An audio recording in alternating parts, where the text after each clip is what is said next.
On parle aussi de la culture dans ce journal. Le festival Lissapo tend vers sa fin. Mais en attendant, les baissées des rideaux, les spectacles continuent et Jojo Turenne a fait son show en compagnie des poètes, slameurs, conteurs, comédiens des théâtres et autres sur le tarmac de l'Institut français Al de la Gombe. L'artiste a emballé le public avec un spectacle séduisant.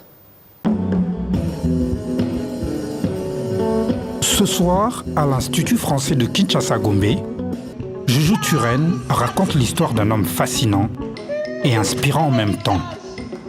L'homme s'appelle Mandela. Venez le découvrir avec moi dans ce récit, présenté par 6 acteurs sur scène.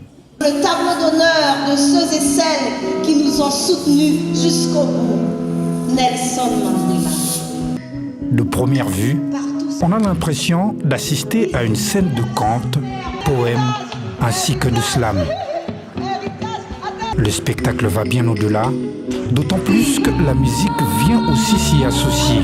Je pense que c'est un récit multidimensionnel qui rend hommage à un grand homme sous toutes ses coutures, avec des mots, des sons, de la gestuelle et des paroles qui se croisaient, qui se faisaient écho avec des témoins.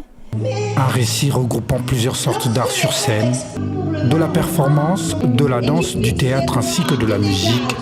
Un spectacle fascinant, tiré de l'histoire de Madiba, écrit et présenté par Jojo Turenne. J'ai tenu à ce qu'il y ait des enfants pour montrer qu'à travers toute cette haine, cette hargne, il y a encore l'innocence, il y a le rêve, la petite qui souffle des ballons. Des moments forts auxquels ces acteurs sont allés plus loin en envahissant le public pour présenter une scène de liesse telle que ça se présente sur ces images.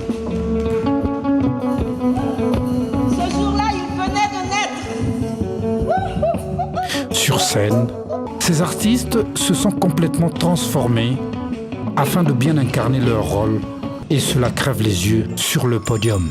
Ce livre, c'est pour toi. Un héritage. Voilà, Jojo Turenne ressuscite Nelson Mandela dans son combat pour la liberté où l'on le voit devenir rapidement un membre très actif de l'ANC. Ensemble avec ses amis, ils luttent contre la domination de colons blancs et défendent l'égalité de droits pour tous.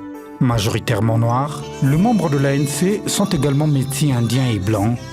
Ils décident alors de demeurer amis malgré les interdictions votées par le gouvernement. Selon eux, les lois de l'apartheid n'ont aucun sens et refusent de les appliquer. Aussitôt commence la révolte. Madiba en tête de son groupe, ils utilisent des actions de protestation non violentes, organisent de grèves et des boycotts, distribuent des tracts au risque de faire la prison. En fait, c'est même pour eux un honneur d'aller en prison pour défendre leurs convictions.